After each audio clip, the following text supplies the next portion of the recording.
മാന്നാനം ആശ്രമ ദേവാലയത്തിൽ വിശുദ്ധ ചാവറയച്ചന്റെ ജന്മദിനാഘോഷങ്ങളുടെ ഭാഗമായി കുരുന്നുകൾക്ക് ആദ്യാക്ഷരം കുറിച്ചു. പള്ളിയോടൊപ്പം പള്ളിക്കൂടവും എന്ന ആശയവും പിടിയേരി സംവരണത്തിലൂടെ കുട്ടികൾക്ക് സ്കൂളിൽ ഉച്ചക്കഞ്ഞി നൽകിയ ചാവറപിതാവിന്റെ ജന്മദിനത്തിൽ പ്രാർത്ഥനയോടെയാണ് കുരുന്നുകൾ ആദ്യാക്ഷരം കുറിച്ചത്. ഫാദർ ഡോക്ടർ കുര്യൻ ചാലങ്ങാടി ചടങ്ങുകൾക്ക് മുഖ്യ കാർമ്മികത്വം വഹിച്ചു. പള്ളിയോടൊപ്പം പള്ളിക്കൂടം എന്നത് വെറുമൊരു മുദ്രാവാക്യമായിരുന്നില്ല, മറിച്ച് ജാതിബന്ധ ഭേദമന്യേ എല്ലാവർക്കും വിദ്യാഭ്യാസം ഉറപ്പാക്കാനുള്ള അദ്ദേഹത്തിന്റെ വലിയ മനസ്സിന്റെ അടയാളമായിരുന്നു. പാർശ്വവൽക്കരിക്കപ്പെട്ട ജനവിഭാഗങ്ങൾക്ക് വിദ്യാഭ്യാസവും സാമൂഹിക മുന്നേറ്റവും കുറിക്കാൻ ചാവറപിതാവിന്റെ പരിശ്രമങ്ങൾക്ക് കഴിഞ്ഞു.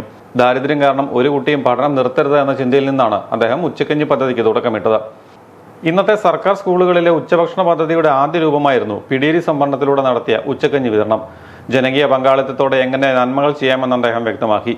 വിശുദ്ധ ചാവറ കുര്യാക്കോസ് ഏലിയാസ് അച്ഛൻ പകർന്നു നൽകിയ മൂല്യങ്ങൾ വരും തലമുറയിലേക്കും പകർന്നു നൽകുകയാണ് ആദ്യാക്ഷരം കുറിക്കലിലൂടെ നൽകുന്ന സന്ദേശമെന്ന് ഫാദർ കുര്യൻ ചാലങ്ങാടി പറഞ്ഞു.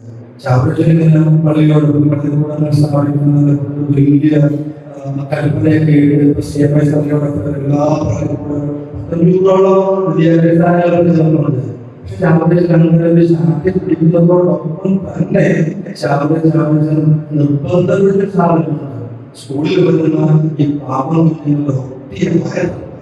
ഈ വിശപ്പെന്നുള്ളതൊന്നും പോലും പഠിക്കില്ല, അല്ലെങ്കിൽ വിശക്കുന്ന വയറുണ്ടെങ്കിൽ ആ വയറൊന്നും നിറച്ചില്ല, പിന്നെ കുട്ടിയിലോട്ടുള്ള സാധ്യത വന്നറിയാം. എല്ലാവരും പിടിയിരിക്കണം.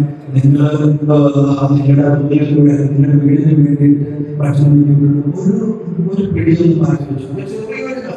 ചെറിയൊരു ശ്രമമാണ്, പക്ഷെ അത് കുഞ്ഞുങ്ങൾക്ക് ഉച്ചയൂണും അല്ലെങ്കിൽ ഉച്ചഭക്ഷണമൊക്കെ